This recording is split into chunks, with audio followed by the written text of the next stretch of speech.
شما برنامه خبری رادیو آزادی رو تماشا دارید. در قرغیزستان طرح قانونی رو به بررسی گذاشتند که مخالفانش میگویند ممکن است عامل‌های مناقشه و نزاع در مرز با تاجیکستان را زیاد کند. مؤلفان لویحه پیشنهاد کردند به گروهی از مردم در دهاتی مرزی اصلیحه داده شود تا در посбонии سرحدی تاجیکستان و دیگر ҳамсоягони قرغیزستان به آنها کمک کنند. درباره این طرح قبل از برنامه صحبت داشتیم با همکارمان در بیشکک خورسند خورمов و نخست از او درباره جزئیات قانون پرسیدیم. در قرغیزستان طرح اصلاح شده قانون درباره وکالتداران مرزبانان را به بررسی جامعه گذاشتند که سال 2015 قبول شده است. بر اساس این قانون وکالتداران نیروهای مرزبانی قبلا به پاسبانان سرحد از نظر تامین اطلاع کمک می‌کردند.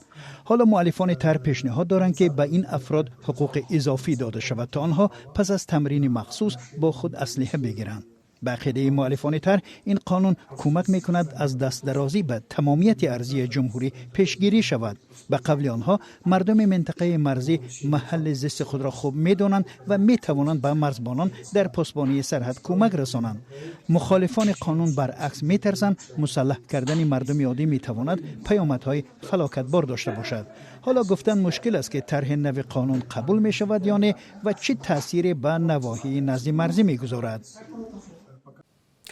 سال دیگر از همکاری ما در بیشکک این بود که تا کجا مناقشه در مرز در جامعه و مطبوعات قرغیزستان بحث و بررسی می شود. مثل پیش گفتگو در این باره زیاد است یا کمتر شده است؟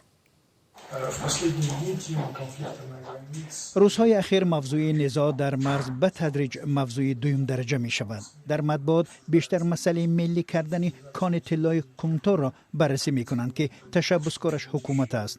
طرفداران و مخالفان این کار زیادند. مسئله مناقشه در مرز غیر مستقیم هنگام گزارش درباره آسیب دیدگان نزاع اخیر بررسی می شود و از جمله تشبث تقسیم اسلحه به مردم ناحیه‌های نزدیمرزی. واقعا دیروز حکومت قرغیزستان قرار قبول کرد که بر اساس آن رفت آمد حضور حرکت شهروندان تاجیکستان در قلمرو کشور منع شد. از این محدودیت ها به کارمندان نمایندگی های دیپلماتی تاجیکستان و قرغیزستان و اعضای عائله آنها استثنا هستند. حرکت کارمندان مؤسسه های بین المللی با موافقت مقامات دو طرف ممکن است.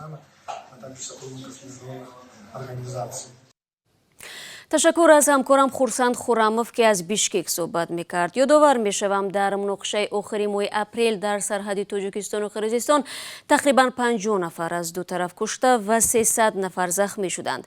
جنگ هم برای یک مرکز تقسیم آب سر زد که در منطقه بحث برانگیز مرزی جایگیر شود. سلام، اگر خط و خبر میخواهید ما داریم. نوید بامدادی، سرخط خبرها، اخبار تاجیکستان و جهان، گزارش ها و تحلیل ها. چی میگذرد و چرا؟ دانستن فهمیدن است.